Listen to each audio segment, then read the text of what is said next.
A very good afternoon to all the viewers of the Tivim Times. Right now I am at Walvanam bus stop. Recently a tree cutting work was undertaken by electricity department officials.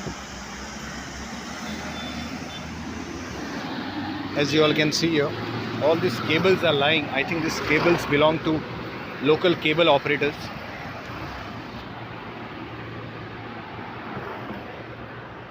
The panchayat should take immediate action against this mess what is here. All these cables, wires have fallen on the ground here.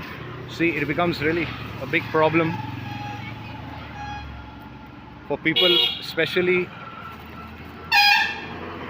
to those people who go inside this towards Shiva Kamli's house.